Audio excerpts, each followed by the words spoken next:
someone in a rush next to someone looking pretty. Excuse me, miss, I know it's not funny, but your perfume smells like your daddy's got money. While you slumming in the city in your fancy heels, you searching for an urchin who can give you ideals. Sir, you disgust me. Ah, so you disgust me. I'm a trust fund, baby, you can trust me. I've been reading Common Sense by Thomas Paine. So men say that I'm intense or I'm insane. You want a revolution, I want a revelation. So listen to my declaration. We hold these truths to be self-evident, that all men are created equal.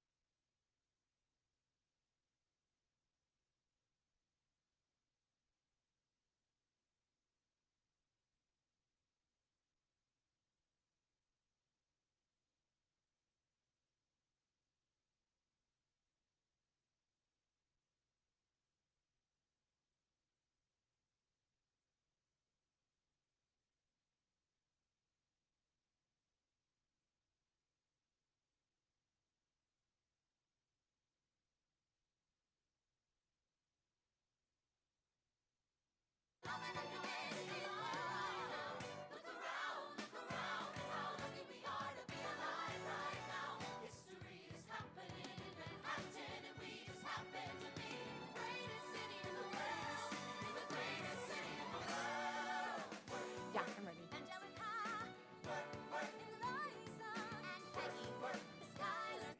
can't believe Trelease Jeep's out.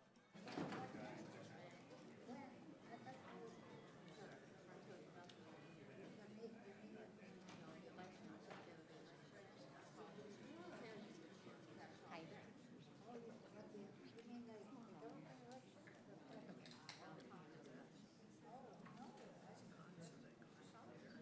Non-agenda items.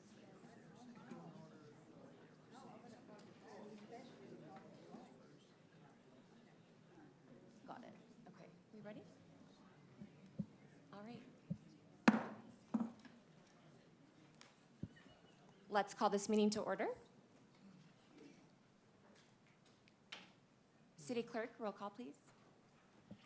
City Council Member, Agency Directors, Authority Members White,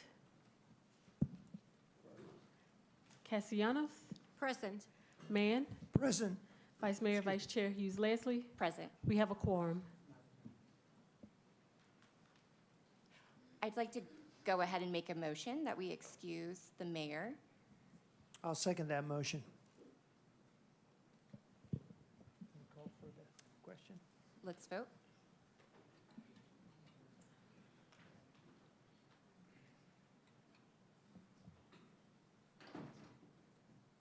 The motion passes, 4 yeses.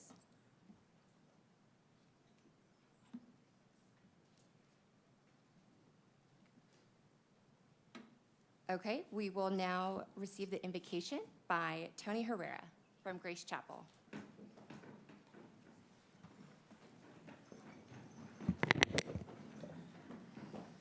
We'll go ahead and bow our heads. Father, we thank you for this day. Lord, you are so good to us, and thank you for a holiday yesterday, Lord, and as we celebrate those who have served well your country, Lord, that gave their lives for your country, we just ask, Lord, that you would continue to help us carry on that legacy. Lord, I pray that you would give the city council wisdom today, Lord, as they hold their meeting. Lord, give them wisdom as they govern this city. Thank you for what a blessing they are, and thank you for the way that they love this city so well. So, Lord, we just ask your blessing upon the city. Lord, we pray that we would all just experience your joy. We thank you, Jesus, in your name. Amen. Thank you. Councilmember White, will you lead us in the Pledge of Allegiance?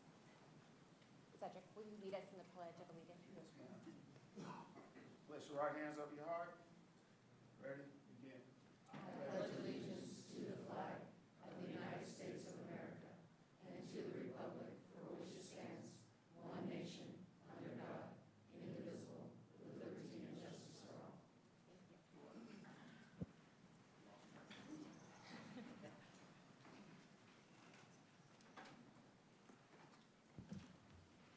Moving on to presentations, the first one we have is the SCAG Sustainability Award, and the presenter will be Ms. Swain.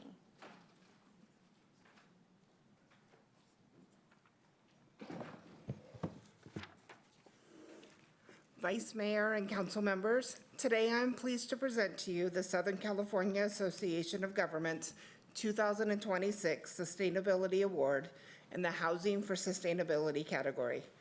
This award honors projects, plans, or policies that advance sustainable and equitable housing through increased production, affordability, and access.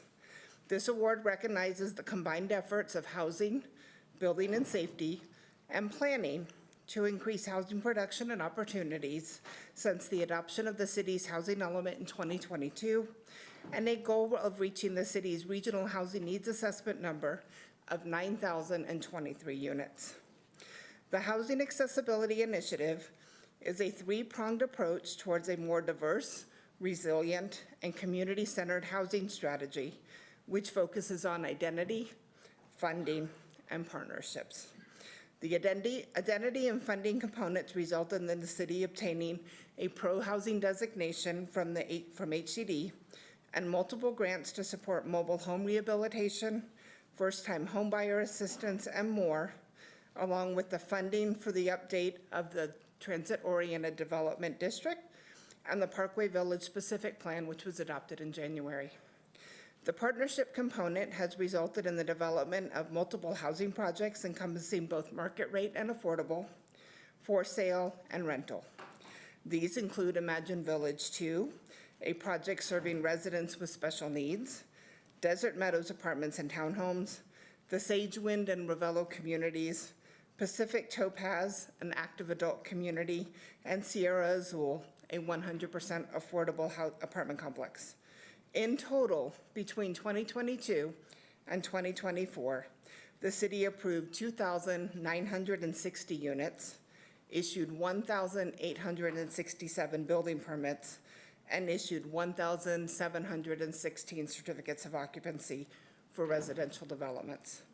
Together, these efforts reflect Lancaster's continued commitment to dismantling historic barriers to housing, expanding meaningful choices for residents, cultivating neighborhoods that reflect the diversity and aspirations of the community, and provide safe and affordable housing.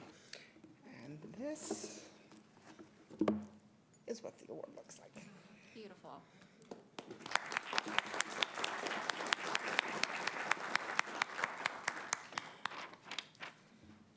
Do you have any comments? Any comments from the team? No, ma'am.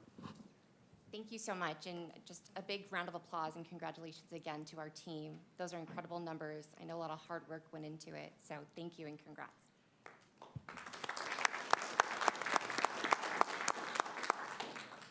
The next presentation we have is for Ms. Teresa Howard with the Antelope Valley Union High School District as a Career Technical Education Administrator of the Year Award. And we have our very own city manager presenting that.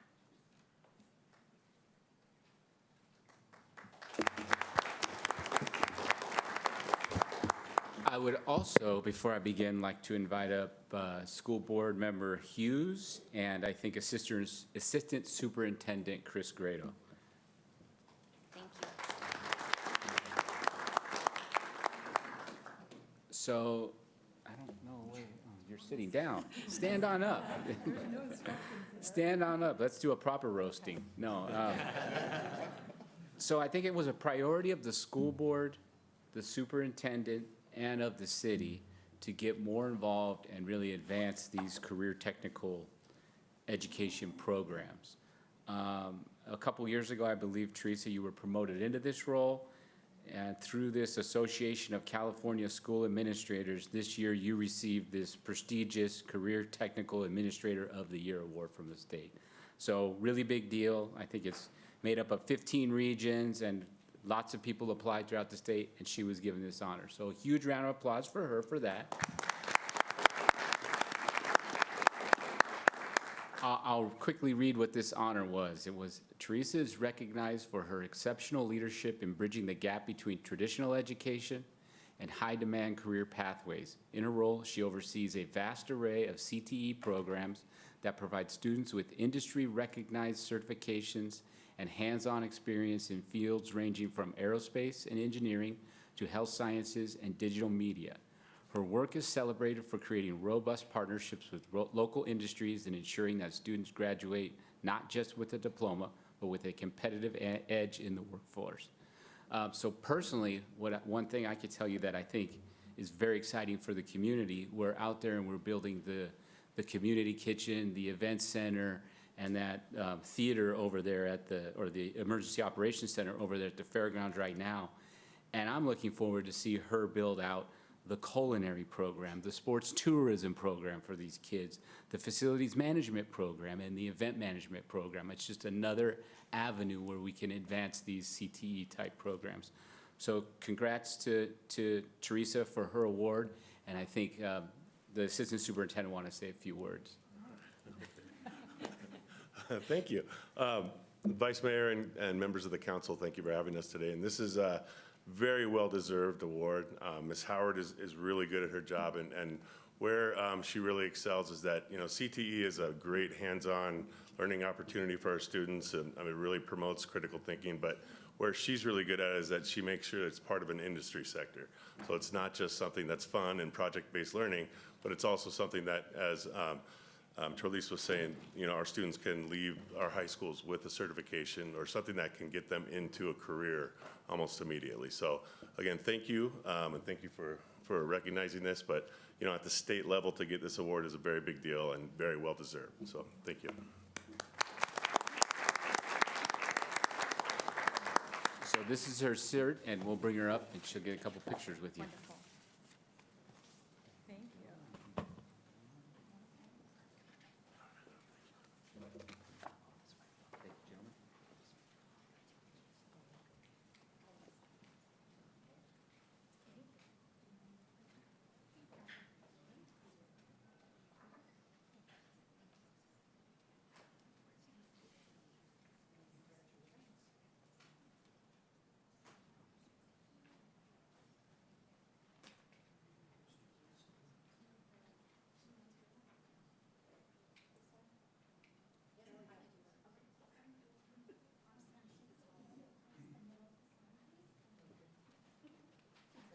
Thank you, everybody. How are we doing? Perfect, thank you. Okay, 1, 2, 3. Nice, thank you. One of those is good. Thank you so much.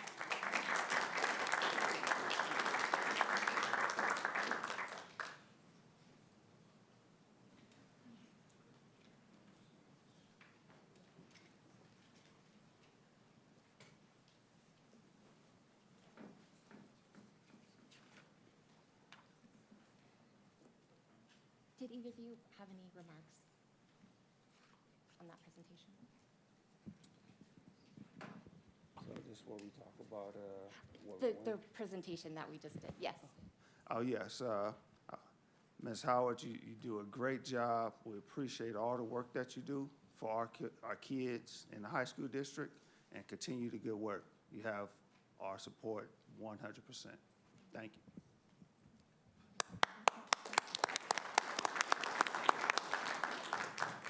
I just want to quickly touch on the two presentations that we did, housing, and I'll lump in affordability there, and the next generation of our leaders.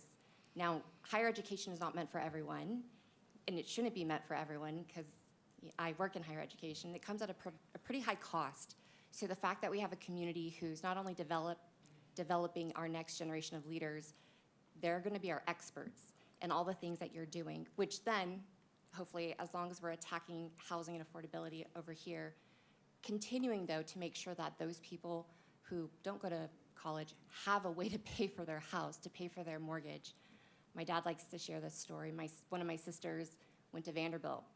She's a nurse practitioner, and maybe she still lives with my parents because the affordability of housing is just insane. So thank you so much to you and the rest of the team for what you're doing to make sure that the whole team's here. Wonderful team.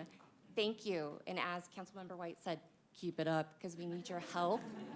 We need your help. And I think it's no secret that I love innovation. I love AI.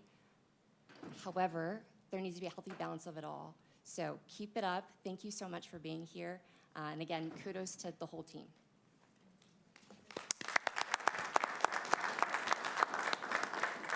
At this time, we'll have the public announcement. video?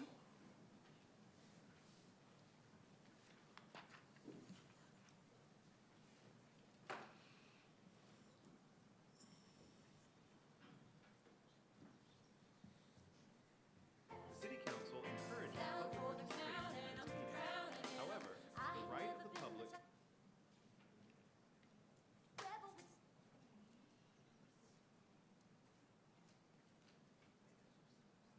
You guys didn't warn me it was going to be karaoke. May I have your attention, please? We'll say it's Councilmember Mann's fault. He wanted new music, and this is what happened. I'm Madam not City working the, Clerk, I'm I not don't like working, that accusation. I'm not working the controls down there. The right of the public to address the council must be balanced with the need to ensure that public participation does not interfere with the orderly course of public business.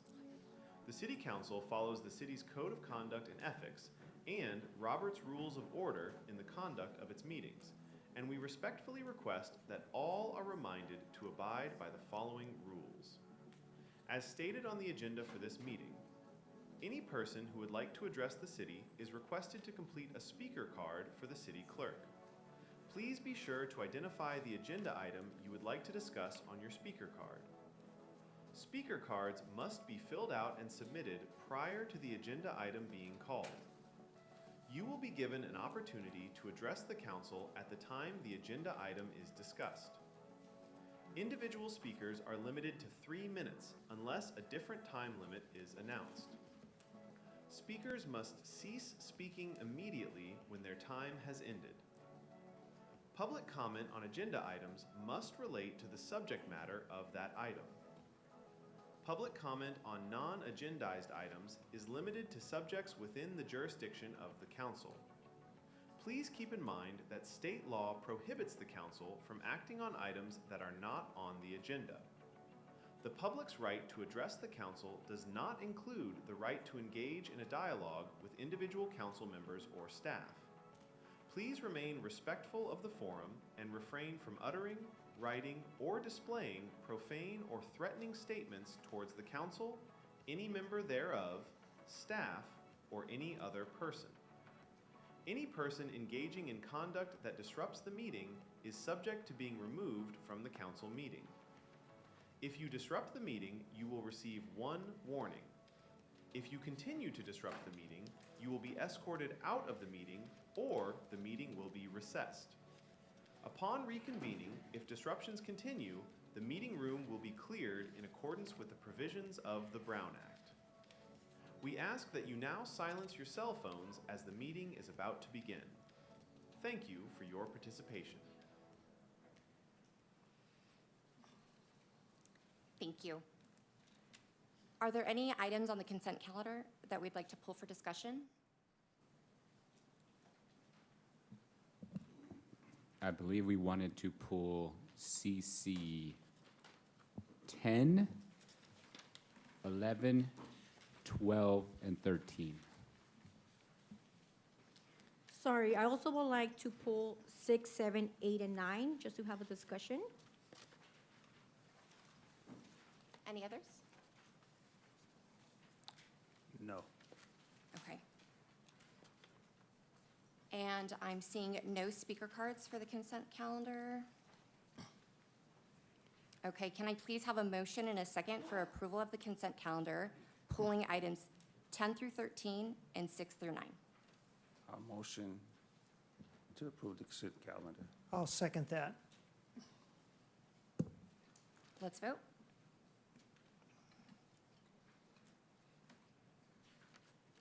And the motion passes unanimously.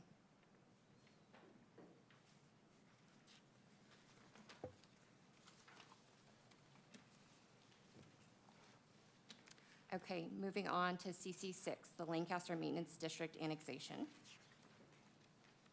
Do we have a presentation for that?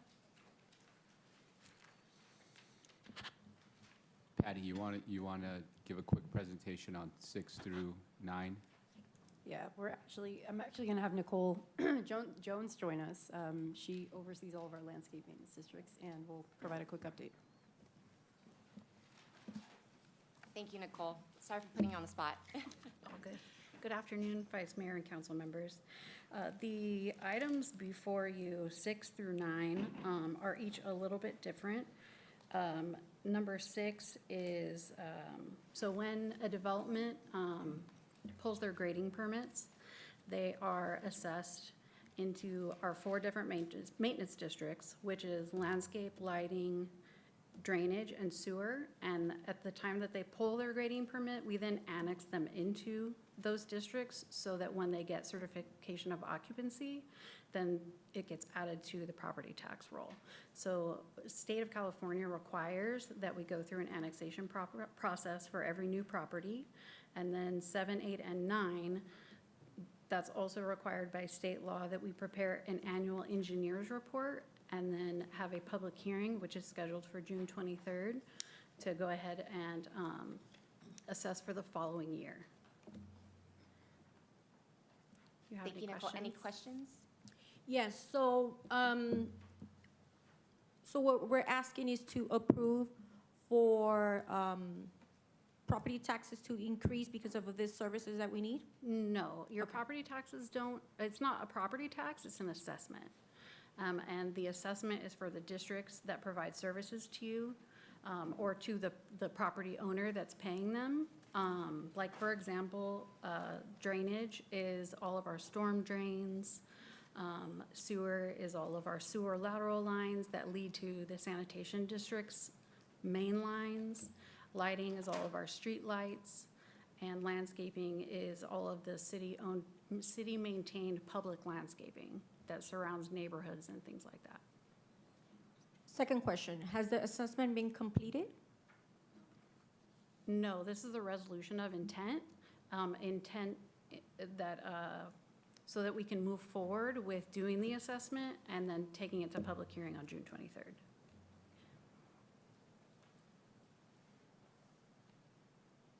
Okay, and then if we decide to move forward and we'll give it to the public, what would happen after that? Like, what is the steps after that? So if we're talking about CC6, this is to start the proceedings to conduct a hearing and then take the votes of the landowners as to whether they want to be annexed into the assessment district. If they vote by majority not to be annexed, then there's nothing further for the council to do. If they do not present a majority protest, then the council will consider whether to vote to annex them into the assessment district. So even if we move forward right now, we could still decide at the end? Yes. Not to move forward? Correct.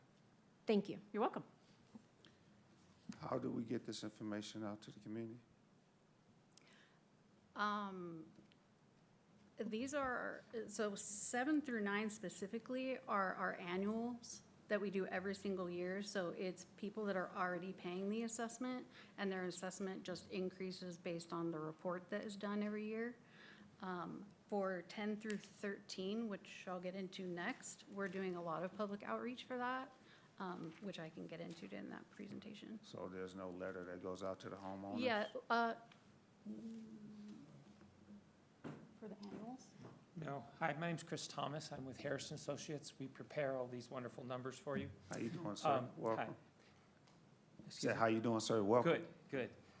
So for the annuals, there is a public hearing notice that is published just like all the other agenda items that you vote on and discuss here, and that's published in the newspaper as well as on the city website. That's how the citizens are notified of the annual assessments. And as far as the annexations, that is a letter specifically sent to each property owner.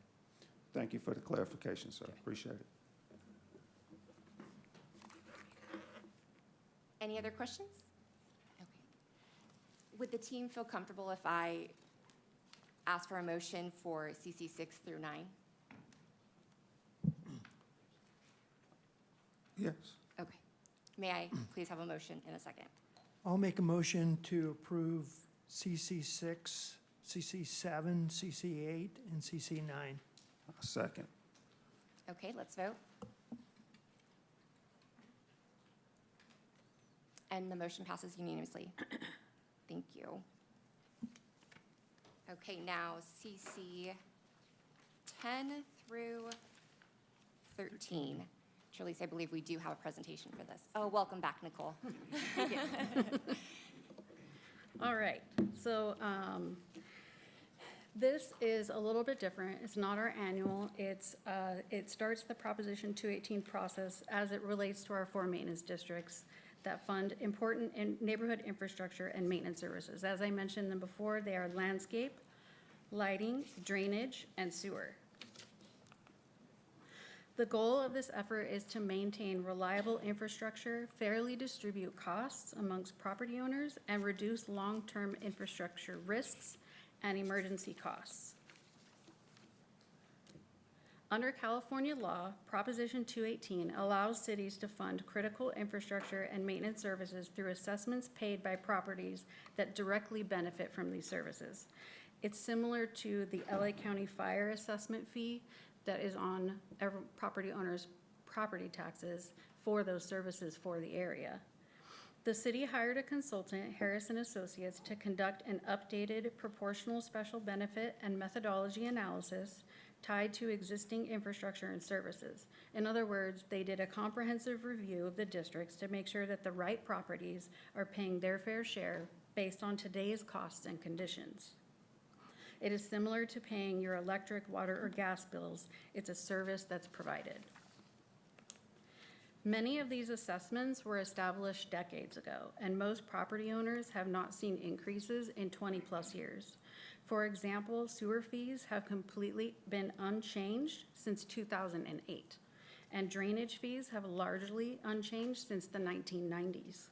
During that time, inflation, utility costs, labor, materials, and infrastructure maintenance needs have continued to rise significantly.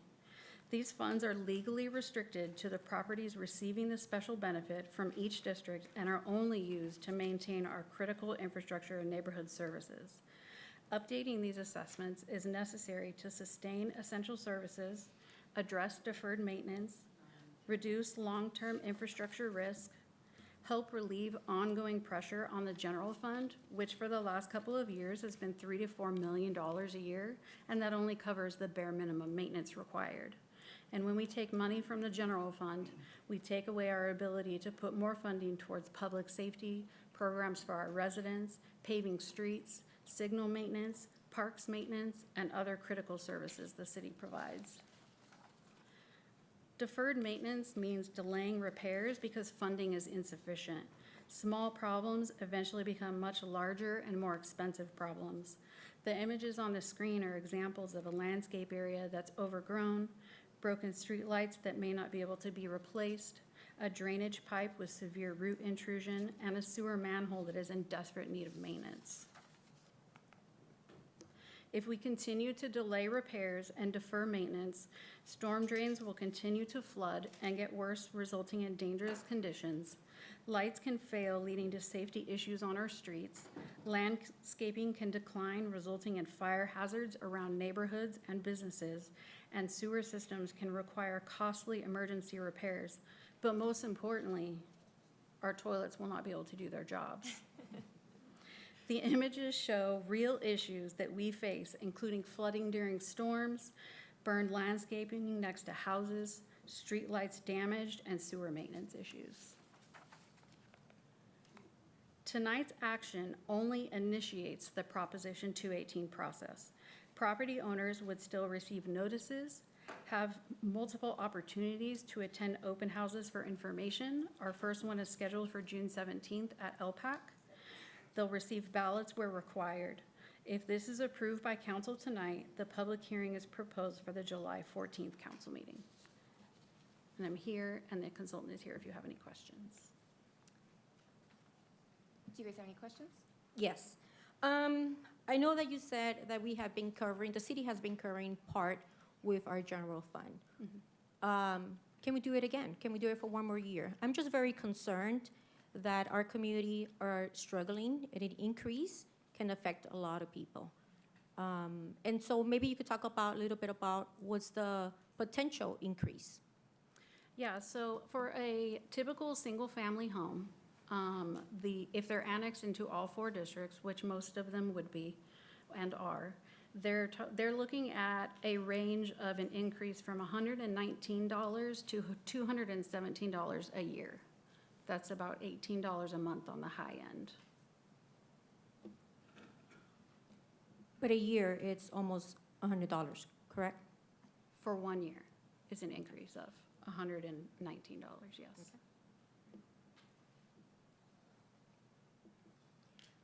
I have another question. Have we think about another way that we don't increase the taxes for this particular services? I know it's needed, but if there's anything else that we can do in our end?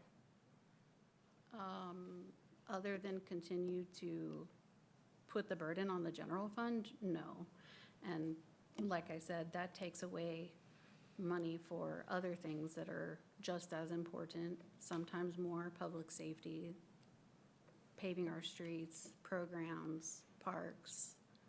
Those things you can't pay for with special benefit district funds. You can only use those funds for those maintenance districts. So it's best to have the assessment actually reflect what we need in order to operate. And the longer we wait, the worse the conditions are going to get. When was the last time we increased the rates? For drainage, the last time was 2008.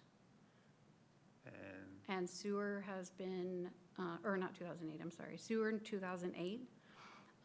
Drainage, a lot of the property owners that pay into that have not seen an increase since the 90s. Lighting, the last time there was a Prop 218 process was 2007, and landscaping was, I would have to look up the exact date, but it's a similar time frame. yeah, it was the early 2000s. So that was 2008, that was a couple years before we had that major flood in Lancaster. Okay, thank you.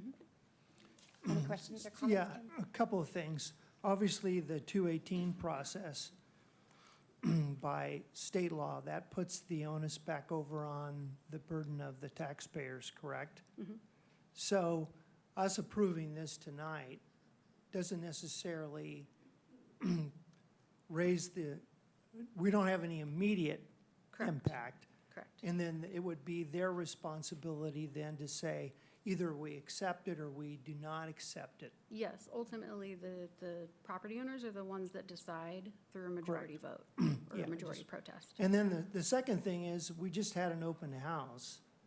And I think if I got it right, the public that was there, and I'm not for sure, I know we're doing another survey, I think the public reached out to us and said, these are the things that I think are important.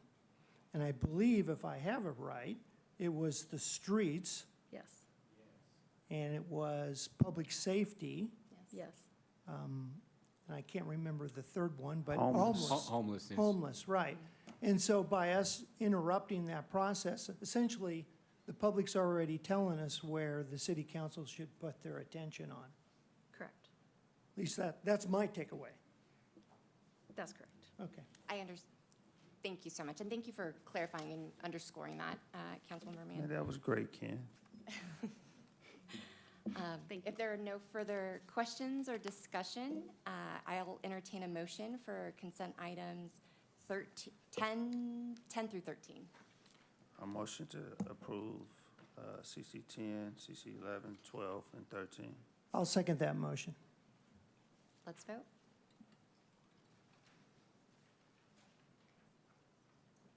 And it passes with 3 yes and 1 no.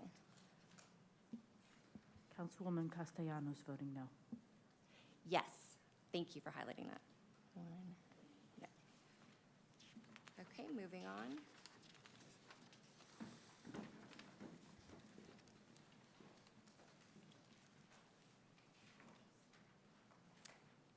Thank you, Nicole, for educating us and answering our questions, and thank you to my teammates for asking thoughtful questions. Didn't mean to put you on the spot. We apologize. Now moving on to the public hearings, PH1. The public hearing is now open. We will now hear a staff report regarding PH1 from Becky Bartlett, our manager for housing.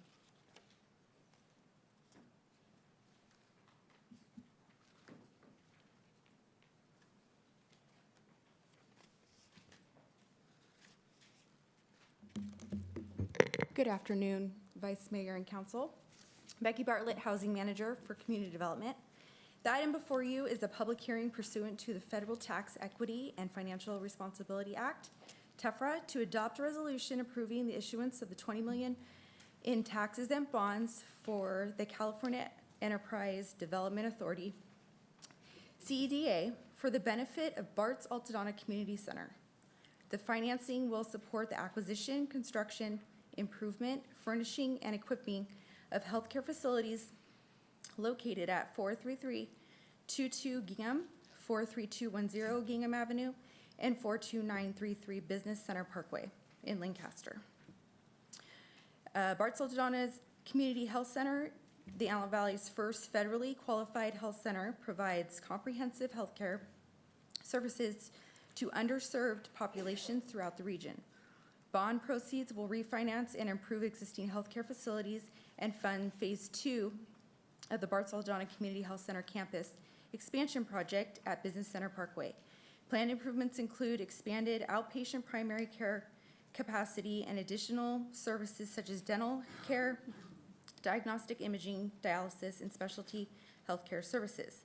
The project is intended to strengthen long-term financial stability and expand access to quality healthcare services in underserved residents through the Antelope Valley. Like all TEFRA financing, there is no fiscal impact to the city. As a repayment of the bonds, this will be the sole responsibility of the borrower. Any questions? Any questions? No, I would like to recuse myself from this one. Okay. Councilmember White, it would be appropriate for you to announce the basis for your recusal and to then leave the dais if it's based on a conflict. Yes, so, basically, our offices are right next door to yours, and we have mixed emotions about your plans. So, I think it would be best if I recuse myself. It would be appropriate to recuse yourself based on proximity to the project in question. And so you've now made that announcement. It would be appropriate for you to step behind the curtain over there and wait for the rest of the council to vote. And just to clarify, Ms. Bartlett is an employee of the city of Lancaster. Okay. Sorry. Questions? Just want to be clear, my daughter does work for Bart's Altadena. Should I also remove myself? Is she a dependent of yours? No, she's not. Thank God. Can't afford her. That is a closer question. It is technically not a conflict under the Fair Political Practices Act. Thank you. Do you have anything you would like to share, Councilman Mann? No. Okay. There are no speaker cards for PH1. The So, public, can I close the public hearing? go ahead. I'm going to close the public hearing. And I cut you off. Councilman Mann. Go ahead. So I'm going to make the motion Thank you. to approve PH1, adopting Resolution 26-29 in the issuance of the bonds. Is there a second? Second. Wonderful. Let's vote. And it passes with 3 yes votes and 1 abstention with Recusal. One recusal from Councilmember White.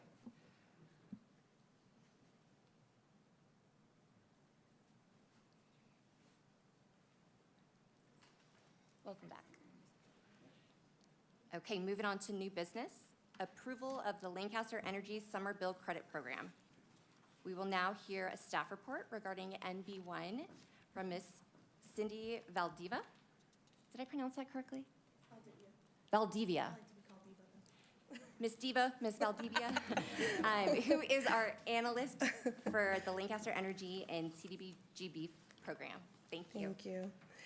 Good afternoon, Vice Mayor, members of City Council.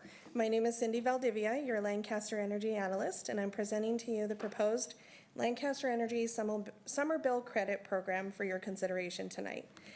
Before discussion on the program itself, I'd like to explain what Lancaster Energy is and how it benefits our community. Lancaster Energy is the city's community choice aggregator, or better known as CCA. Established in 2015 as the first municipal CCA, eligible customers are automatically enrolled while continuing to receive a single bill from Southern California Edison. While SCE continues to deliver the power, maintain the infrastructure, and handle the billing, Lancaster Energy purchases the electricity on behalf of the residents and businesses. What makes Lancaster Energy unique is that it gives our community local control over energy programs and allows revenues to be reinvested directly back into Lancaster instead of leaving them out of the community. Since its formation, Lancaster Energy has focused on maintaining competitive rates, responsibility managing revenues. Through favorable energy market conditions and careful financial planning, over the years, Lancaster Energy has generated a surplus of funds while remaining competitive with SCE rates. Because decisions are made locally, Lancaster Energy can reinvest those surplus funds directly back into the community with programs like the Summer Relief Credit Program. Today's item is another example of that local investment approach. Staff is requesting that council approve the Summer Bill Credit Program, which would provide direct utility bill relief of $40 each month to Lancaster Energy customers during the months in the summer of July, August, and September 2026. As we all know, Lancaster experiences extreme summer heat, and during those months, many residents and small businesses see a significant increase in electricity usage during those months to air conditioning and cooling needs. This program is intended to help reduce that financial burden during the time of the year when energy costs are typically at the highest. Total equation to the benefit is $120 for each eligible account over the summer period, and this credit would appear directly on their SCE bills through the Lancaster Energy Benefit credit line, and no application or action would be required by customers. There's no impact to the city's general fund, and this allows Lancaster Energy to strategically reinvest surplus funds back into the community in a way that provides immediate relief to customers. In closing, the program represents an opportunity for Lancaster Energy to directly reinvest into the community during the highest energy use months of the year and provide meaningful support to both residents and small businesses. Staff respectfully recommends the approval of this Summer Bill Credit Program. Thank you, and I'm available for any questions. Thank you. Councilmember White, any questions, comments? No, I think that's a great program. Thank you. No questions, but amazing. You know, $40 helps a lot, so thank you. Councilmember Mann? I'm good. No? Okay, well, my only comment is let's keep it up. Thank you so much, you guys. Thank you for doing the assessment. Thank you to our community. This is a win in my books. Okay, I'll entertain a motion. Motion to approve MB1. I'll second that motion. Let's vote. And it passes unanimously. Okay, moving on to the council agenda. Consideration and discussion to endorse Fiona Ma for Lieutenant Governor.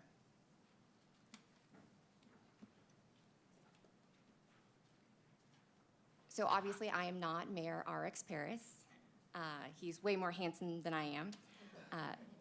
However, he did ask that the council have a discussion and kind of reflect on what Ms. Fiona Ma has done for the Antelope Valley and the city of Lancaster. So just to highlight a few things, she has served as California's 34th state treasurer since January of 2019. As a treasurer, she oversees the state financing programs tied to infrastructure, healthcare, housing, and economic development throughout California. I think it's safe to say those are all very important things to us and things that we touched on today. I remember attending the AV Edge luncheon in which she spoke to not only locally elected officials, but our business owners, both small and big. And this was held in January of 2025. And like I said, the event included business leaders, community stakeholders, all throughout the Antelope Valley. She also was a guest speaker, a special guest of ours at the State of the City, in which was held in July 2025. And the meat of what I would like to highlight and underscore is, again, healthcare and hospital financing. I think we can all agree that no one enjoys spending long times in our, I think, busiest ER in the state, the country, here locally in the Antelope Valley. And as our state treasurer, she serves as the chair for the California Health Facilities Financing Authority, which helps facilitate financing for hospitals and healthcare. Something that I'm very thankful for, she supported our state grant in financing opportunities tied to the proposed mental health hospital partnership with our sister city, Palmdale Regional Hospital. And she has been a tremendous advocate for expanding regional healthcare infrastructure and behavioral health investments throughout the entire Antelope Valley. Again, economic development and regional support. I know our small local business owners can appreciate the different loan and financing programs she's rolled out. She's helped promote regional economic development partnerships, coming, like I said, to events like AV Edge, where there's local government, there's business leaders, and different state agencies. She's been a tremendous help in assisting in connecting us to other regional stakeholders and partners. One project that comes to mind is our data center development and technology investment opportunities that will support not just today, but our long-term growth and development. And then she continues to emphasize investment in infrastructure innovation. The city of Lancaster wants to be at the forefront of innovation and prevent any disruption to the best of our ability. And then finally, more than 30 California mayors have endorsed Fiona Ma for lieutenant governor, and as well as other local community infrastructure and economic development leaders. At this time, do my teammates have any comments or questions? No. I have a comment because I have an experience. I actually went to an event and I met her. And as a mom, I told her that it has been difficult for me to find scholarships for my daughters. They both attend UCs. As you know, very expensive. Girls are very expensive. So she was very kind. As a mom, she said, let me get your phone number and I'm going to send you some information about scholarships. And she did. And so I'm very thankful for that because I was just Rocio Castellanos and East LA at an event. Thank you. Any comments? Okay, at this time, I will entertain a motion. Motion to approve CA1. I'll second that motion. Let's vote.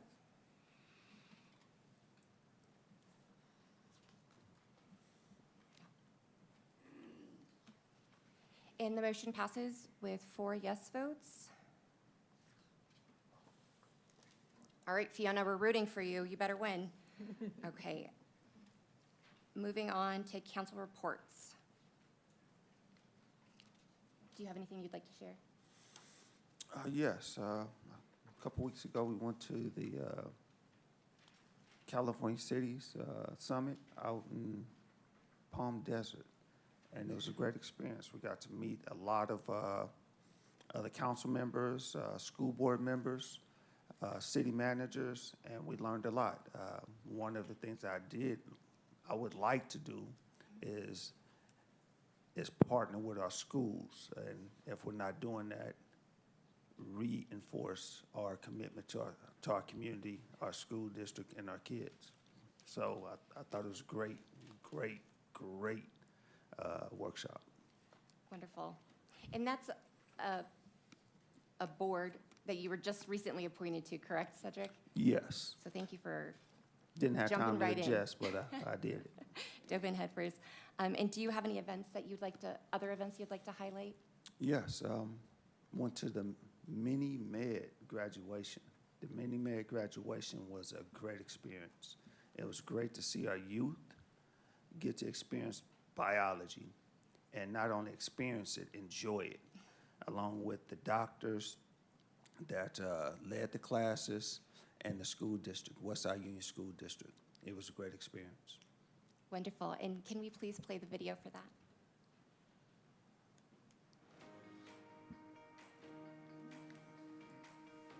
Guys, we're here with Lancaster City Council members Cedric Wyatt at Palmdale Regional Medical Center, where they just had their first graduating class, 2026 mini meds. Cedric, as a city council member, what does it mean to see so much time, so much investment, and so much care into our youth? It makes me proud to see our youth coming to Palmdale Regional Center and learning about medicine.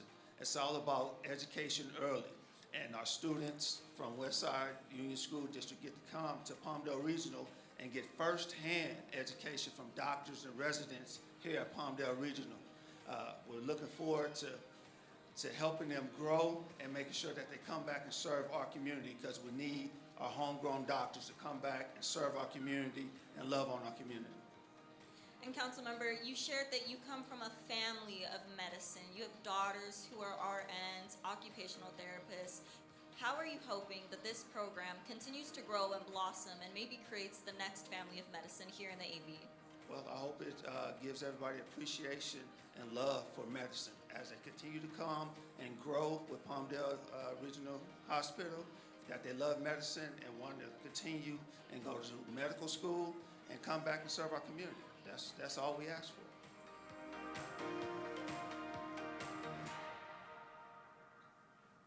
So adorable. And I do want to give Southwest Healthcare and Ben Goki specifically, as well as our providers, a huge shout out.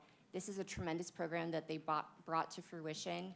They all were actually recently recognized at the Wave Dinner for being our superheroes, raising the next level and future of medical superheroes. So thank you so much for attending. Thank you for that video team.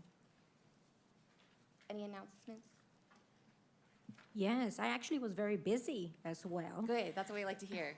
So I attended with Cedric the same thing, the California Contract City Conference. Like Cedric said, very important for the city to work with nonprofits, to work with local school districts. You know, when we have, for example, I used to work at a school for many years. When we get a parent who is in need, they have a child who's, you know, their family's unhoused, we need to learn how to connect them to the city, to local nonprofits, back to the schools. So it's a circle of love, and we should be doing that more often. Another thing is I attended Salva and Casa's rental assistance program. Salva received $1 million to help prevent homeless and eviction. It was a very well-attended event. There was an event in Palmdale, and I attended the one in Lancaster. For more information, please reach out to Salva, not to me, because I don't have the information. Another thing is we also attended the budget open house. Yes. That was very well attended, so thank you to everyone who attended. I also attended the LPAC Mariachi Divas. Great night. This is my third time being at the LPAC. If you haven't been there, I will recommend for you to go. I also attended the Way Foundation dinner. Very excited, first time there, so very excited. And I was able to see in regards to the Palmdale Regional Center. I also attended the Cinco de Mayo parade. I was the Grand Marshal in Lake Los Angeles, so thank you very much for an honor to be the Grand Marshal for that. I also attended the North Region Fire Service Day, very warm, but it's beautiful, the experience, that things that you wouldn't see or you don't have the time to see it, but it was great just for the kids to see what our fire department, they do. And on Sunday? Yeah. No, Monday, yesterday. It was yesterday. Monday, we attended the Memorial Day and the Lancaster Cemetery, so thank you for that. And recently, I attended the Monday Night Bites, and I think there's a video for that. Lancaster has a lot of programs and services. Our goal is to inform you. So we're here just to let you know what's happening with the city of Lancaster. Well, one of the things is it's a beautiful day, beautiful weather, beautiful park, amazing music. So come out, enjoy with your family, and we're here just to provide services and resources. I want to say, come and join us for Monday Night Bite. The most I've joined of it is the bounce house for my kids, you know, the really fun for him to get the energy out. Of course, all the food vendors, you know, great choices, you know, I really enjoy it.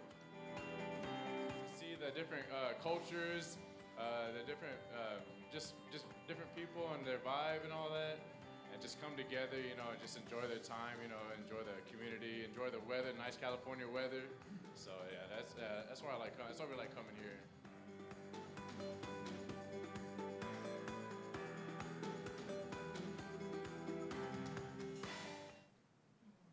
Thank you. I guess I'm up. You are, sir. So was quite busy. Obviously, there was several events already mentioned, the budget open house, yesterday's event at the cemetery over in Lancaster. And the other events that I attended, Boys and Girls Club expansion. And one of the things that's so important is Boys and Girls Club, they're now approaching close to 8,000 boys and girls that they actually service here in the Antelope Valley. And so, good thing to see them be able to finally be able to expand their program. And so I went to the ribbon cutting this last week on Saturday. I attended also that evening the AV Boosters Casino Night. Again, that's one of the biggest events of the year for the Antelope Valley, and all the monies are raised and they go to first responders. Very successful night. And then the last item that hasn't been mentioned here was we also had the opportunity this last week to attend the 4.0 GPA celebration. And when we talk about partnering with the schools, that's one of the events that is usually held at the fairgrounds. So when we talk about having a facility, there was over 800 students this year that were all north of 4.0 GPA. And so Cedric and I and Lauren had the opportunity to stand on the stage and congratulate over 800 students. And if you don't think that's a long line, that's a long line. And the joyous part of that event is this year, what was given out was $185,000 worth of scholarships. And so that deserves applause. Thanks, Fran. And when we talk about helping out young people, here's an event that is put on by the Friends of the Fair, is held out at the fairgrounds, and the event, and again, were 800 plus students that had 4.0, and it was just great to stand there. And Cedric and I was standing side by side and talking to all the students as they walked by and asking them what colleges that they were planning on attending, and it was a variety across the country. Yes, it was, and UC Irvine represented very well. Zot, right? Yeah, in fact, we thought was that the one school that was mentioned quite often? Yes. It was like they were giving out a deal, like a 2-for-1 or something. Man, they had a whole bunch of them there, so I know them because my wife went there. Zot, right? And I know because my daughter's attending there right now. Okay. But anyway, and then I think we have a video on the 4.0 event.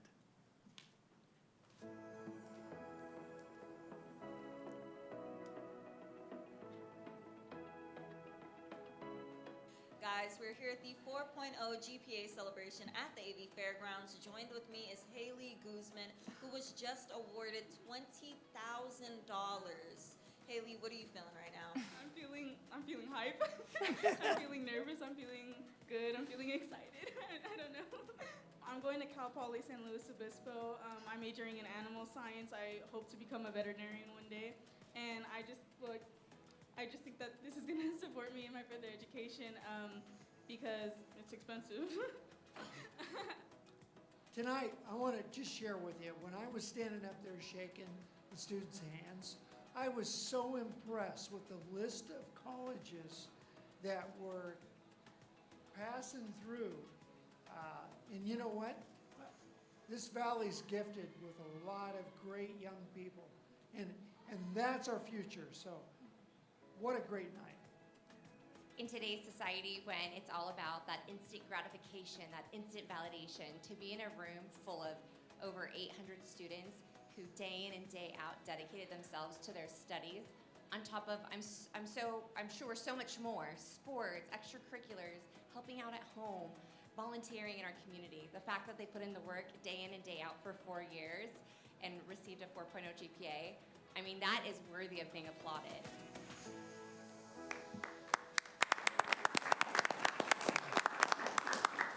I forgot forgot to ask you guys, I already know about the rest of the team.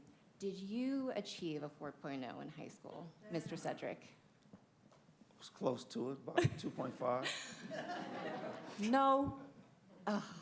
Okay, so I won't reveal all the results, but just again, the hard work and the dedication that went in to achieve a 4.0 is just incredible. I won't poll the audience. I won't embarrass all of us. But I really do want to emphasize what Ken was saying about the scholarship money. This is such a beautiful example. Obviously, we can all agree, such an important event, such an important achievement to recognize. But in addition to that, the fact that this community came together and donated, the money didn't just grow on trees, donated that much money. I'm talking waste management, the council members, the mayor, the vice mayor, oh, that's me. Former Vice Mayor Chris, normally in years past, I think the largest scholarship was $10,000. Is that correct, Ken? Correct, and this year, It was $20,000. $20,000. And she was so composed, because I can tell you when she actually received the check, or her name was announced, her mom was crying, she was crying. It was a very exciting and emotional event, and I just can't thank our community enough. Yes, thank you to the kids for putting in the hard work, but thank you to the community for showing up and really emphasizing and acknowledging how much we're rooting for them, how much we care, how proud we are of them. Right. And I have to also highlight, a lot of people were going to amazing colleges, a lot of anteaters, but some of our students, a lot of our students were joining the military. They were telling us what trades they were joining. So I just want to continue to emphasize and get all of us talking. It's not just college, it's the CTE programs that matter. It's the trades, it's military service. So just thank you, thank you, thank you. Kudos to those parents out there, the teachers, the superintendents, the principals. I don't know if you noticed, the principal was put on the spot too when the $20,000 scholarship was awarded. And again, big, big, big thank you to former Vice Mayor Marvin Chris, record-setting scholarship, and he also has a huge hand in just encouraging the community to give and acknowledge and reward our students. So I'll get off my soapbox. Anything else, Ken? No, that concludes my reports. Okay. I think I'm gonna unofficially nominate Rocio, Ken, to be our record keeper and our calendar keeper, because I think you did a lovely summary of just how crazy the last month has been, or 2 weeks have been. The two events that I would like to add is Grace Resources 25th anniversary celebration, and I'll save my comments for after the video. So Grace Resources, they're celebrating their 35th anniversary. So 35 years they've been pouring into this community. They've been loving, they've been giving people help in real times of need. So it feels amazing. It's such a great event. The fact that the room is full just is a testament to how giving and how loving our community is. I'm just looking forward to the fact that we're all coming together as a community and having fun, bidding on some fun auction items. But really, it's always the last auction item that opens up my heart, and it just feels it is, you know, at any dollar amount, whatever you can give, give. You know, if it's your time, give your time. If you have additional money, or if you're just at the, you know, end of your bank account, just really digging deep, praying on it, and being a blessing to someone. I truly believe we're all put on this earth to let the blessings flow through us, and in turn, we're all blessed together.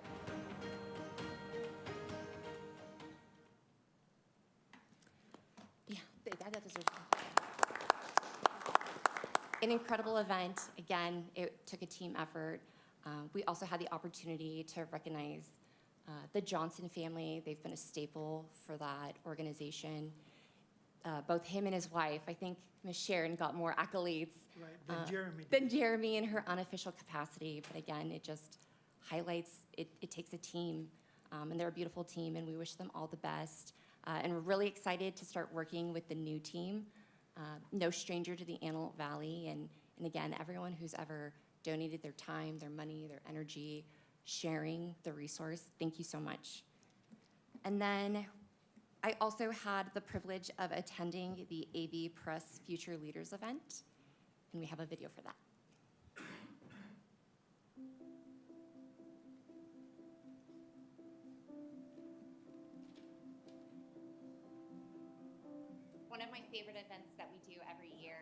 big shout out to Assembly members Tom Lackey and Juan Carrillo, and of course the AV Press for continuing on this incredible tradition where we pause, reflect, and we highlight the amazing work that our young adults are doing.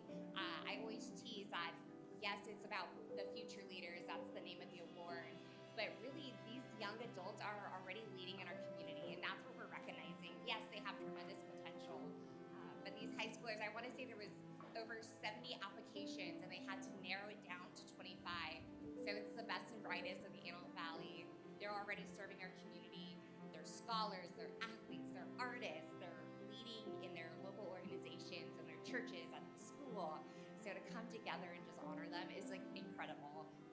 Our future is very bright. We're in really good hands. And what I shared with the students was that leadership isn't a hat you just put on. It's a way of life, and the fact that they are living out their life that way, it gives me goosebumps to know how blessed we are to have a community of student leaders. Thank you.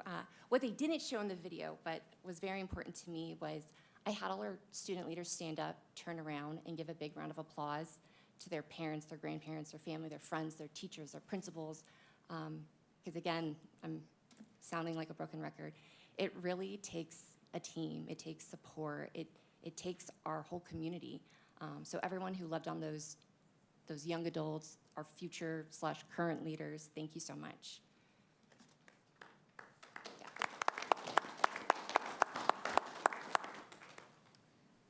Okay, no action is required at this time for our housing authority, our financing authority, our power authority, successor agency. So now moving on to city manager announcements. Thank you. I have a couple quick updates for us. First, I want to announce a couple parks programs that will be hosting some different events. So Juneteenth is scheduled for Saturday, June 13th this year. We moved it to a Saturday, or the committee, I should say, suggested and proposed and voted on moving it to Saturday so that it no longer conflicted with Father's Day, so that everybody could partake and we can get more people out. So this year's event will be at Owens Memorial Park again. It's 2 p.m. to 6 p.m. They also shifted it to a little bit later in the day. I think their hope is that by the early evening, the weather cools down and we can even enjoy more fun and more activities there. So looking forward to that event. And then we also have our 4th of July extravaganza coming up. That's again at the AV Fair and Event Center, July 4th. Gates open at 5. We have Lanco country artists performing at 7 p.m. And then at 9, there'll be a combo drone show, fireworks show. And it'll be bigger than ever because it is 250 years of this country. That morning, we will also be attending and partnering with the Chambers on a all-valley parade that's going to happen over in downtown Quartz Hill on 50th Street West. Both cities, all the chambers, we're all coming together to throw a big parade in honor of the 250 years of America, too. So looking forward to that event, and I know the team has some surprises with the, did we call it a float, or did you call it a party barge earlier today? I can't remember. Anyways, it'll be fun. And then a couple I just wanted to thank, and I think Councilperson Castellanos spoke to this a little bit, but thanks the community for coming out and taking the time to show up at the budget workshop. We had, I think, over 150 people that came out that day. We've had more people fill that survey out. Thank you for letting us know what your priorities are so that we can incorporate those in this next year's budget and really focus on what matters to the community. And then last thing, our Outlook magazine was mailed out to residents, I think, last week. Mm-hmm. You can also obtain a digital version of that, a PDF of that on our website. There's a lot of good information in that, whether it's related to our programs. I think there's an article on how we're reducing crime in Lancaster by 15% last year. There's some articles on how we do cleanups and who you contact to get certain cleanups. So please go through it. The team did an outstanding job this time around of putting some really good information in there. So if you haven't read it yet, please do. Thank you. City Clerk? This is the time to address the City Council Agency Authority on non-agendized matters. Speaker cards may be found on the back table of the council chambers. If you have completed one, please ensure you have given it to us so you may be recognized. Individual speakers are limited to 3 minutes each. Please keep in mind, state law prohibits council from acting on items that are not on the agenda, and your matter may be referred to the city manager. Thank you. Thank you. David Paul.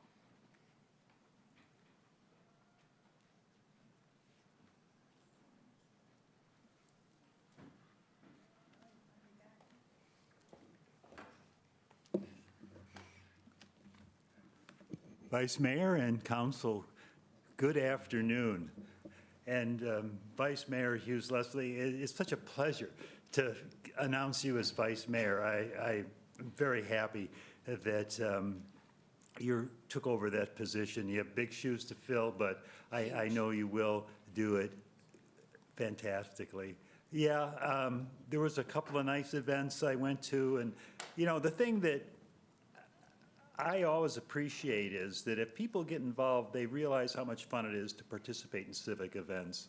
And that's why I do it, and just to feel like you're part of something.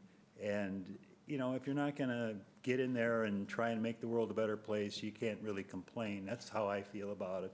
So, but it's a joy to be here. Our new council members, welcome. You know, there's a lot of work, so thank you for taking that on. And yeah, let's just keep making this city the best place we can. Good evening. Thank you so much.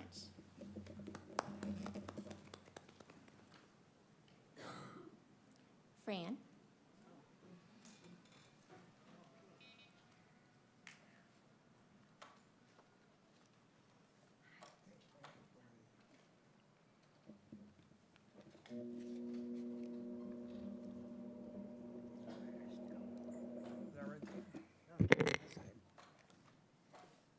Thanks, Chief. Well, I have a lot to say. No, just Can't kidding. wait. Good afternoon, everyone. My name is Fran Sarasaris, and I'm a commissioner for LA County for Aging and Disabilities. And of course, I've been here in Lancaster for many, many, many, many years. But I also want to, at this point, congratulate our new vice mayor, our new council members, and of course, our veteran there. Welcome. Welcome, all of you. You do have,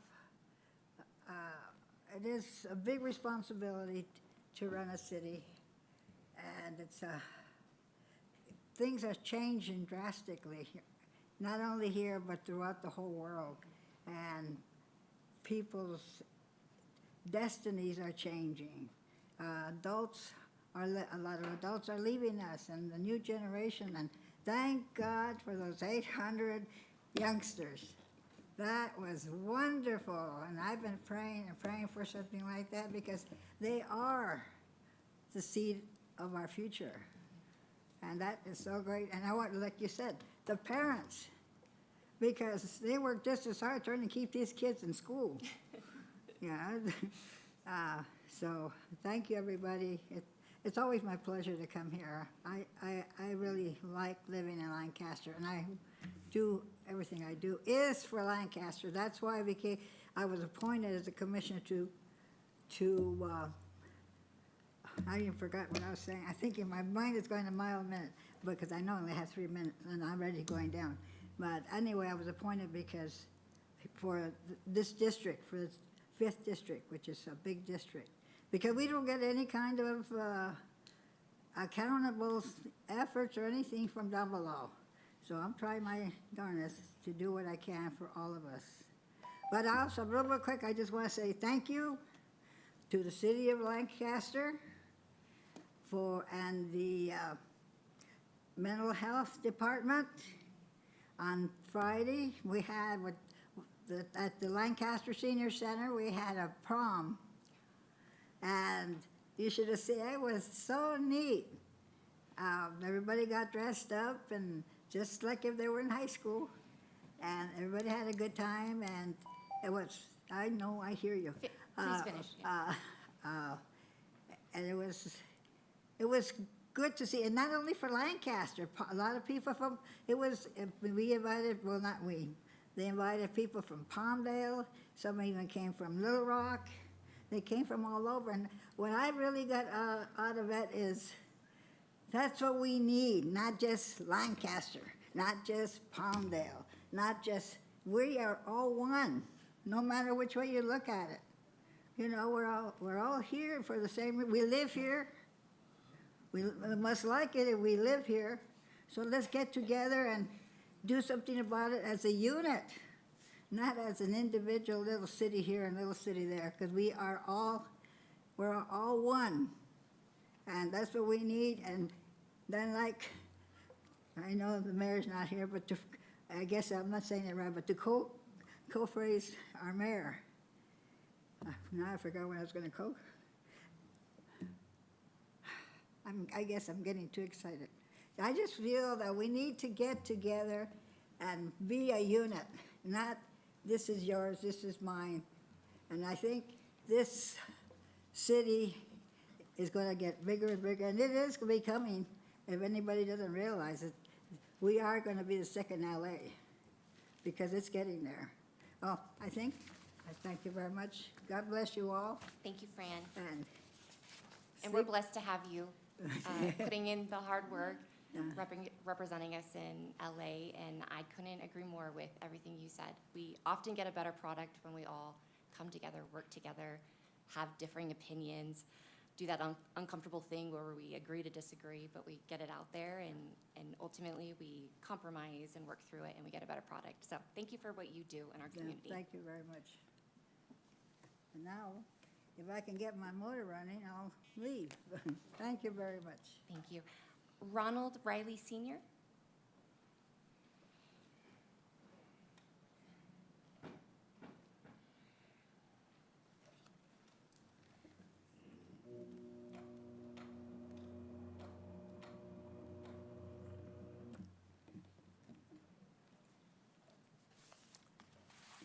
Good afternoon, ex-mayor and city council members.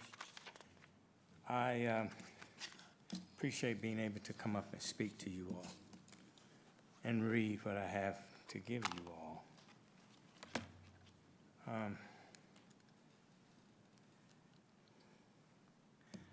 This is to inform this panel in regards about the laundering, the gambling, dope, and drug selling activities locally. There is and has been for 10 years or more, which has been more, dope and marijuana laundering along with illegal gambling being conducted Monday through Sunday at the intersection Challenger and K here in Lancaster on the east side. These activities along with these gang members' behaviors has brought about a very strong deterrence and distaste to go and conduct business in that plaza. It has gotten so bad, the Rockmart Del Mar restaurant had to close its doors out of business November 30th, 2026, due to also the customers refused to come nor bring their families because of the negative activities of the gang members at that plaza. 3 to 5 months ago, an innocent lady was shot in a crossfire, but lived, thank God, at that plaza. A crossfire that took place.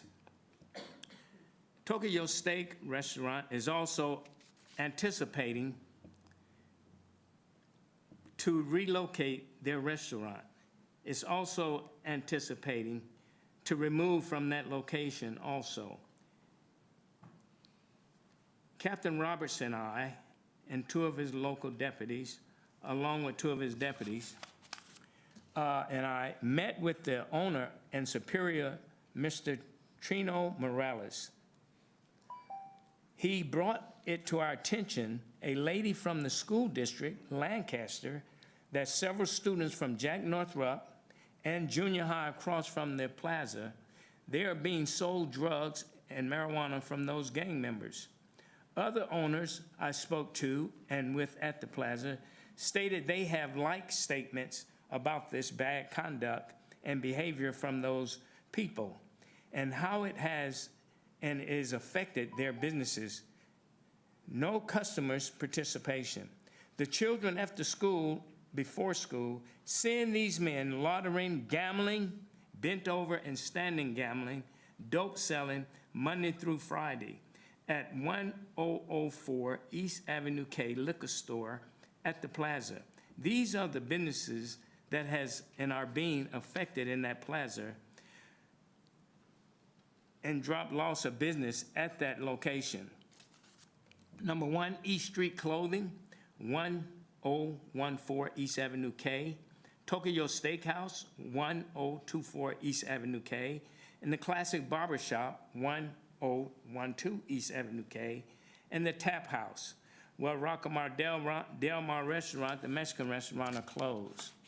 And I'm at the end. I have some questions I'd like to give to the members in the place, the city here. Sir? As a homeowner Sir? in your neighborhood. I'm so sorry, your time has elapsed. However, I have a few questions for you, if we please. may.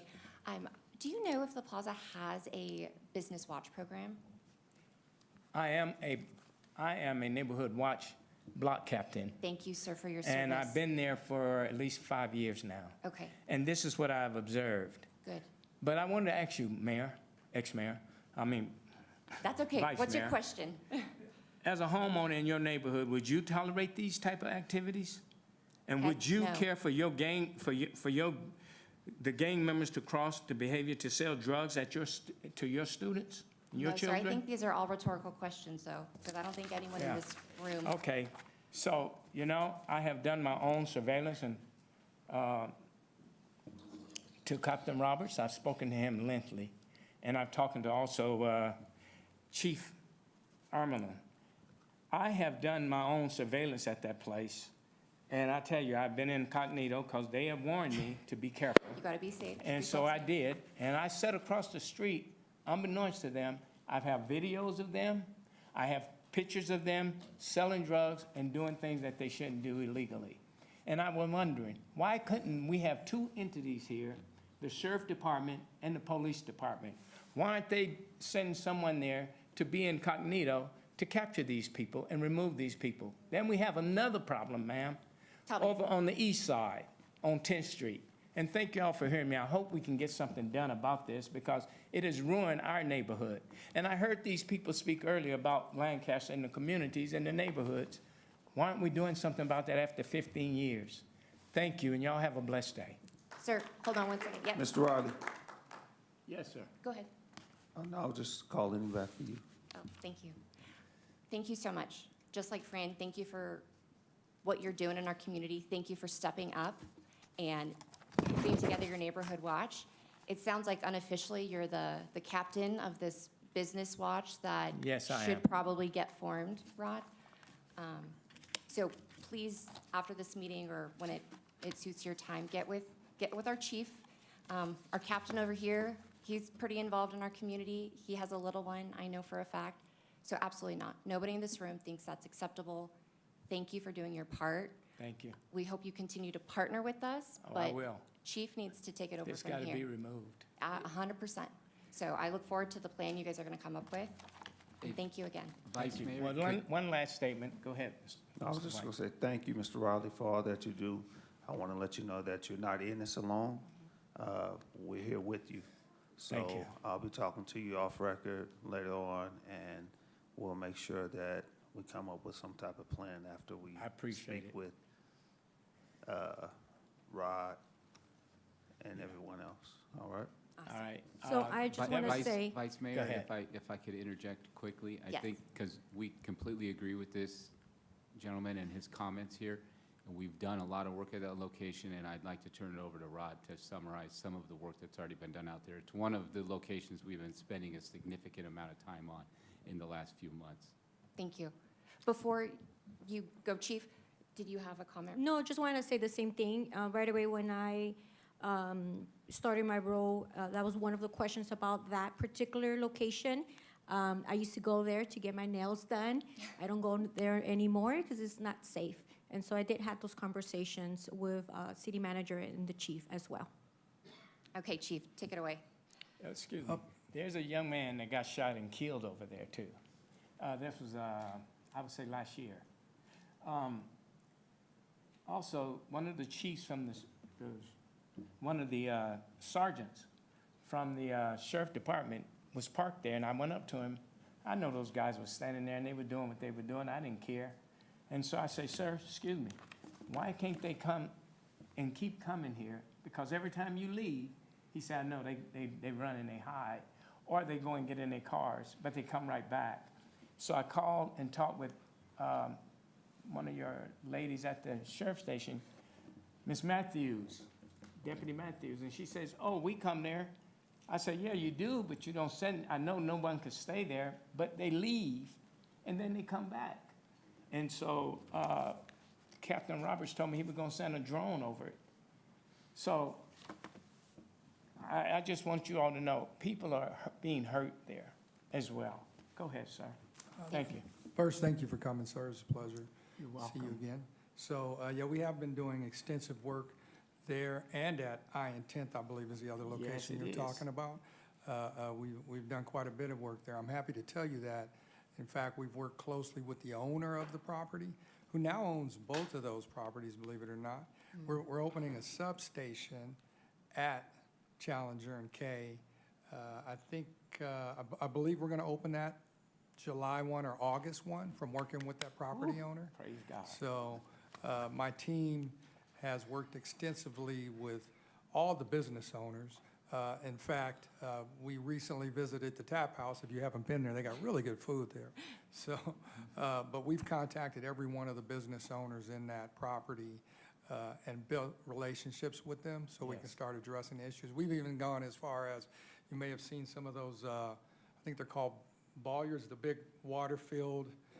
We put some of those in the parking lot. Yes, they was in the so parking they lot. could keep their vehicles out of They there were from doing doing the donuts. donuts and all of that. So we're definitely on that, but we love to talk with you and hear more about your side. I don't know if my officer who handles, well, actually, one of my officers who handles the project back there, Officer Rodriguez, is here as well. Be glad to have you connect with him and, I'll be here. and share and figure out how we work together. I So, and appreciate we're it. not done. We're not done there, and we're not done with I and 10th as well, but we appreciate you coming. We want to hear from the community. Thank you. And we need more people like you. So that business watch I was talking about, you can recruit some people. Sounds like you have your pulse on what's going on. So as you guys connect, please share that with the business owners, share that with the community, because I'm sure they have thoughts. They just maybe yes. haven't had the time to come and communicate them to us. So thanks, Chief. Thank you, sir. Yes, because I've myself personally, I went to each of those facilities and talked with the supervisors and the owners and got this information from them. Sounds like a business watch captain. You're welcome. Next up, yeah. We have Miguel Coronado.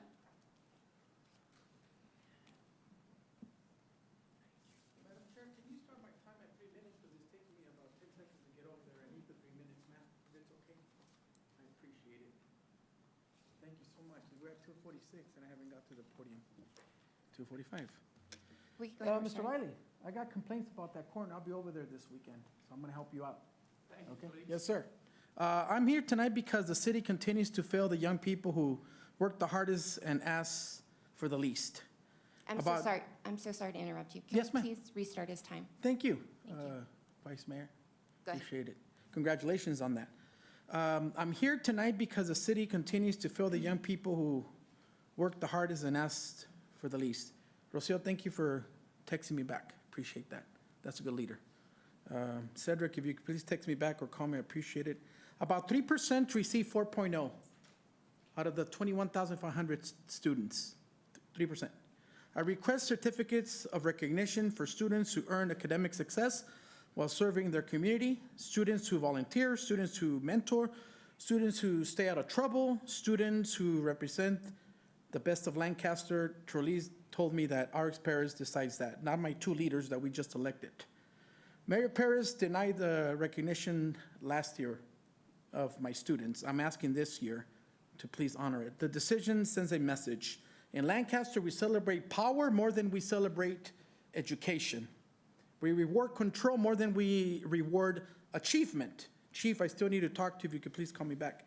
At the same time, our parks continue to deteriorate. The park's been like that for over a year, Trolleys.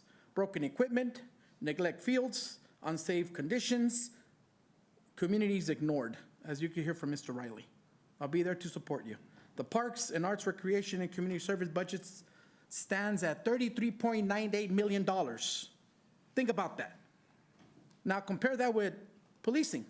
For the fiscal year 2026-2027, Lancaster allocated almost $30 million directly to the Sheriff's Department, which I support 100%, specifically Luna and Captain Barlett. The Lancaster Police Department budget totals almost $60 million. Combined policing expenditures totals almost $90 million. You can't take care of Mr. Riley's community? What the hell's wrong with you guys? Mayor, you're not here. That equals approximately $522 per resident. Now let's compare that to Lancaster, Santa Clarita. Santa Clarita has more residents than Lancaster, nearly 58,000.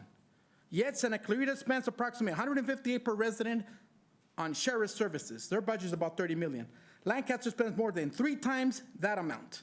And what are Lancaster residents getting in return? Lancaster has a poverty rate of 15.6%. Santa Clarita, 7.4%. Lancaster unemployment stands at 7.6%. Santa Clarita, 5%.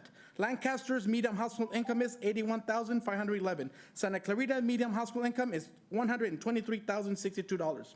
The gap is more than $41,000.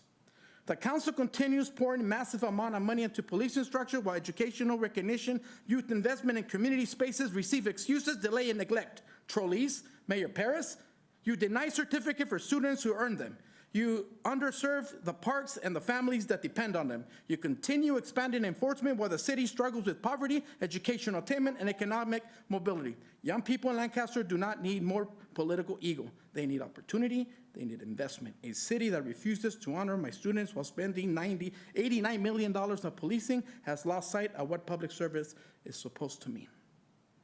Please take care of these parks. Rocio. Thank you. Cedric, we're depending on you. I can't Sir, depend on these people. Thank you so much for your Sir. comments. Up next, we Take have care of Ms. it, Carla please. Johnson.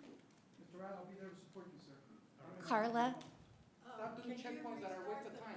yes, ma'am. Come on down here and thank you. I'm a retired teacher, so thank you for everything you all said about supporting students. Come Two on thumbs up. down. All right. And I'll try to stay within my 3 minutes, and I Give me feel 1 okay second. after listening to those last two about Give me what I'm 1 about to second. say.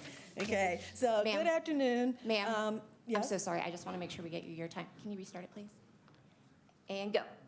Okay, good afternoon. I'm here today because I care about the city, and I expect fairness, respect, and equal treatment for every resident, including myself. At the winter holiday city council meeting, I followed all the rules. I was prepared, and I had my remarks written, yet I was not given my full 3 minutes. That made me feel singled out and dismissed, and it was not consistent with the equal treatment guaranteed to all residents per the Brown Act. I also want to address the tone of previous meetings. City council meetings are supposed to be nonpartisan. Please correct me if I'm wrong about that. Comments from the mayor about his support of the president's highly questionable national policies and the Supreme Court's eventual decision to strike down the Voting Rights Act as it pertains to redistricting were inappropriate for this setting and made some residents feel excluded. This council is supposed to represent the entire city. Repeated religious greetings from the mayor can also make residents of different backgrounds feel singled out. I responded politely at the time, but it did not feel inclusive.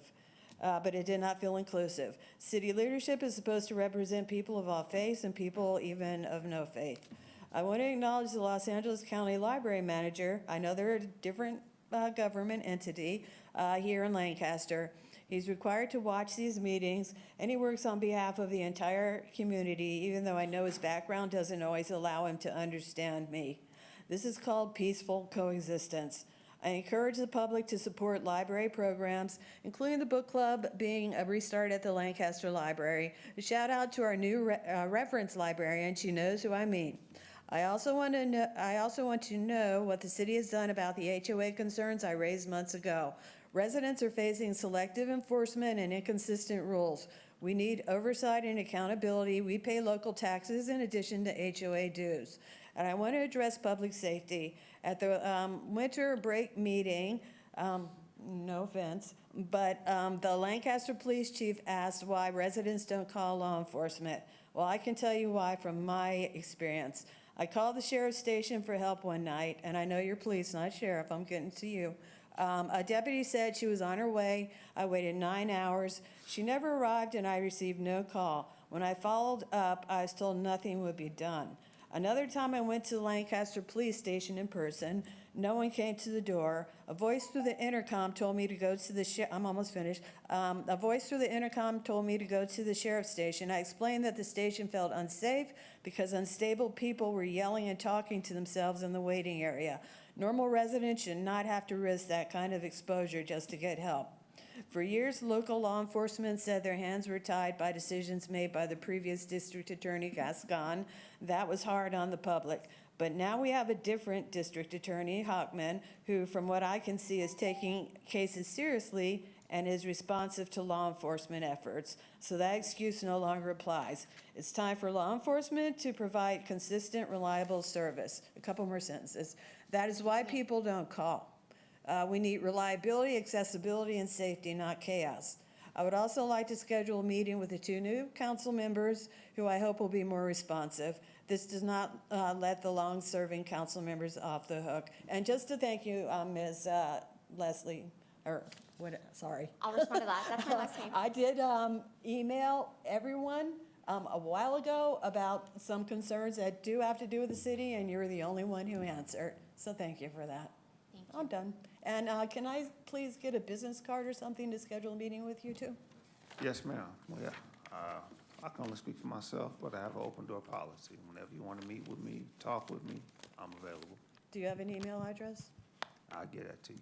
Okay. Charlize, can you make sure she gets our contact information? And then additionally, if you go, correct me if I'm wrong, if you go on our website, it has all of our pages listed as well as our email addresses and different ways to get in contact. with us. And thank you again, and including these two, because I did go online and you two were not at it yet. Charlize, Thank you. thank you for your feedback.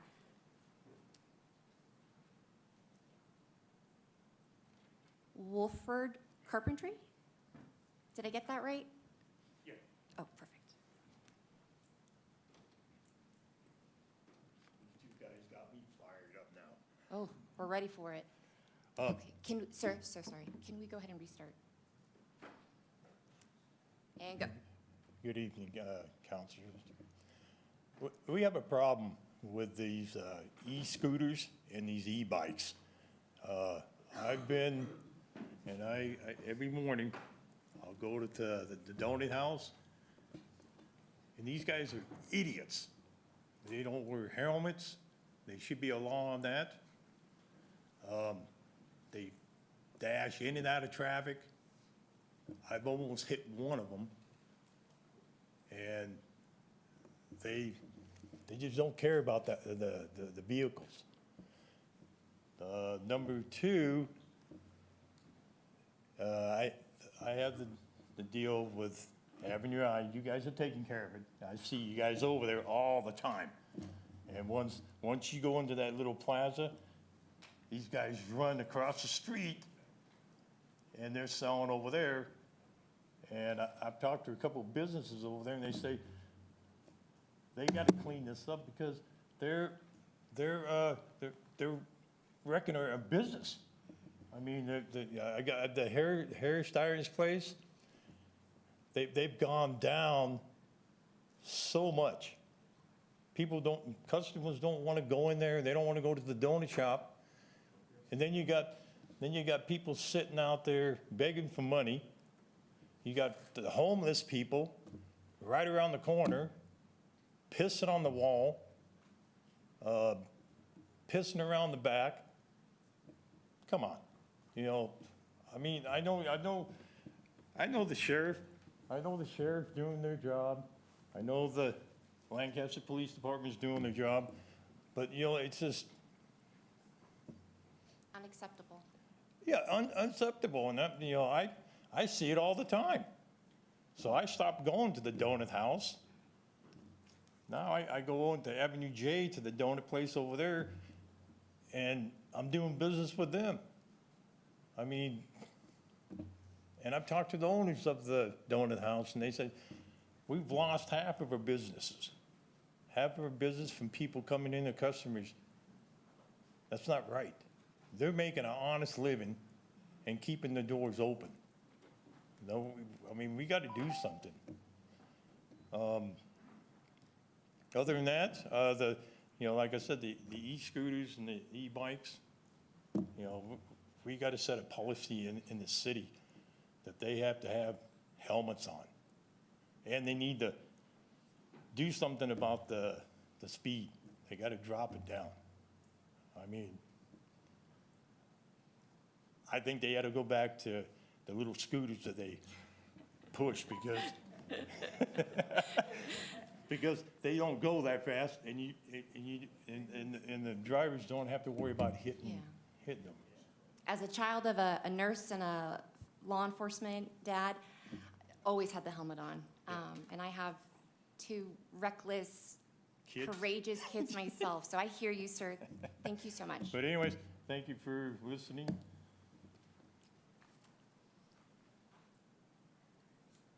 Greg Basham. Sir, you're next. Good afternoon. Sorry, Greg. Thank you. Good afternoon. Congratulations on the promotion. Congratulations on the reelection. And congratulations on your election victories and welcome. Two new faces. Maybe you've been around, but I personally haven't seen you. Charlize, loved the open house, that budget open house. I went there. It was great. And Chief, you were there too. I appreciated the chats that we had. I'm not going to have, I think, the energy of some of these people, but I also have a couple of gripes. And Councilman Mann, you're right. Maybe I did fill your ear because those are my gripes. The paving of the streets, they're horrendous on the east side. West side, you could find some bad roads too, but the east side is just not there. And one of the streets, the one that I take to come here, from 20th Street East to just past the railroad tracks on Lancaster Boulevard, it's like running over a gravel road. It's bad. So that's my first bugaboo. Just please start repaving these streets. Then the other thing is maybe, I don't know if homelessness is a crime, but I think panhandling is, and I heard a few of the other residents here complaining about that. I also see that on a daily basis. Then I'm proposing something to the city council. I didn't know there was that much money going into law enforcement, but I'd like to spend a little more. There is it's a camera that, and I spoke with you about this, Chief, but not the camera part of it, but it can actually record sound and pinpoint the vehicle that's exceeding a high level of decibels. The name of it is SoundView. It's from Europe.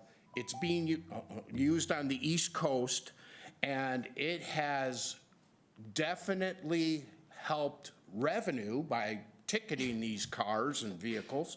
So I just thought, that would be something maybe to look into, because, you guys got the drones and you got red light cameras, why not add one more, because that's my bug.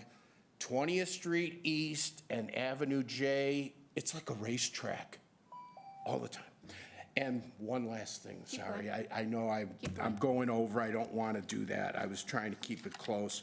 The last meeting I attended, you guys had on the agenda about vehicles that were going to go around and like video code violations or something. And I just wanted to know, did you guys approve it? Because I think I left early, sorry. But was it approved? or you guys aren't supposed to answer. But, all right, that's my question. Was it? It was, no, it was approved. Okay, all right. So, good on that. I love it. And then I'd like to ask, and I usually ask the mayor, could I apply for that job? So, when it happens, it happens. And thank you guys for overextending my time. Thank you. Thanks for the feedback. And then Chief, if you haven't done so already, can we please look into the decibel sound view? I know for a fact that's a pet peeve of the mayor's. My kids think it's really cool, but I don't find it particularly enjoyable. And it can be unsafe. It could be correlated with unsafe things. Okay, that completes our public business. Cedric, any additional comments? No. Rocio? Ken? Trelise, point of clarification, how much money is budgeted for both over on the sheriff and the police side? Because I think that we've heard a number that I believe is a little bit inflated. The sheriff's contract with the liability cost all included is 30 million annually. Correct. And our operation is around 27 annually, so the total is 57 million. Thank you, because I know that, again, when we took that survey and we talked about, what are the top 3 priorities, and I think that from a city standpoint, we are focusing on that for the 26, 27. And then point of clarification, Santa Clarita, I understand, just recently visited us because they're possibly taking a look at maybe looking at a hybrid approach as well. Yes, they've seen some crime trends that they're not happy with, and so they came up, their city manager was here, I think 2 Mondays ago, to do a tour of our facility, look at our intelligent crime center, and to get a sneak peek at all the things that we're doing because they're looking at copying that. They're running into a lot of the same issues that we've been running into, where they want a higher level of policing in the city and they can't get it because of certain things that the county can't increase the size of the contract. Right. So they're looking at options as well for where they go in the future. Right, thank you. I just wanted to, sometimes there's statements made publicly and, or on social media, and then people look and go, what? And then the positive thing is, we think our solutions are working because what was the number for the first quarter that we were down? So first quarter was 33%, I think, 32, Rod's correcting me. And then we just got the numbers in for April as well today. And I want to say it's 27%? I think so, 27. Yeah, 27% for the first third of the year. And that's down in addition to the 15% reduction we had for the full year last year. So if we keep on that same trend into the year, we'll have a 2-year reduction close to 50% in crime. Correct. And I know for a fact, because we get quarterly, when we're at the NCTC meeting, we get an update both on the Palmdale side and the Santa Clarita. And not that you would want to ask ill on cities to the south of us, but obviously our numbers are moving in the right direction as opposed to the cities that have not found out that better solution maybe to policing. So, all right, just wanted to make those points. Thank you. Sorry to put you on the spot. Do you know, or can you share with the team, roughly how much money was raised at the AV Booster casino night? I don't think that's been released yet. Okay. So again, those are dollars that are raised at a local level, and then they are used to, again, any kind of emergency services, goes to the sheriff's department, the police department, the fire department. And usually it's for items that the county won't provide or are not in a position to provide. And proud to be a part of that group on a regular basis and donate. And I know it's made a big difference. We could, not that I want to put the captain on on the spot, but, they could, both the Palmdale station as well as the Santa Clarita station has benefited from the AV booster, so just want to make sure everybody understands their reach is pretty big. Thank you. And hopefully, when we do get that number, we can share it with the team. And I just have a few points of gratitude I want to share. I want to thank our law enforcement, anyone who puts on the uniform, LASD, LPD, the Palmdale guys and gals, all of them. All 4 of us had the opportunity just yesterday to attend the Memorial Day ceremony at Lancaster Cemetery. Again, a phenomenal, professional, respectful event. But I shared a Bible verse. It's one of my favorite, John 15:13. And the gist of it is there's no greater love than to lay down one's life for their friend. And that applies in a lot of different ways. It applies to our military, it applies to our law enforcement. But I also shared that laying down your life can come in many forms. It's not just about death. It's the people who are sacrificing their time, their energy, their money, their peace to get involved in this community. I agree with Greg. I think we need more money for law enforcement. I think we need more money for a lot of things. But the reality is the men and women who put on that uniform, they do the best that they can with what they have. And oftentimes, what they contribute is their votes, who they vote for, how they spend their private time, their personal time. So thank you to our entire community. Every event that we highlighted today, it was more than just the board, the council members. It was a whole community who rallied around and gave, again, laid down their life, money, time, energy. So thank you to our law enforcement. And then I want to just applaud my teammates, my new teammates, for jumping head first. I know we've talked about it. It's a lot to learn. I'm still learning. Thank you for jumping in the deep end with us, for showing up, for going to events, for asking questions. Like you guys said, like others said, it's a lot of hard work, and I don't take that for granted. And thank you to your families. And the mayor's not here, but I want to express our gratitude to the mayor. He wants to be here. He's doing his work. He's representing a client, fighting for justice for them. And I think it's safe to say that he expresses all the same gratitudes I have. And to the people who came up today and spoke during public comments, feedback is a gift. I don't know if everyone feels that way. Whether we agree or disagree with the feedback you gave, I thank you for it. And the people who observed things and they were passionate, they had the energy, please don't let it stop here. Get with Chief, get with the city manager, get with us. It's easy to complain. It's a whole lot different to roll up your sleeves and get into the work with us. So thank you guys for coming. Thanks for the comments. And at this time, the next meeting is scheduled for Tuesday, June 9th at 1:30 p.m. This meeting is adjourned.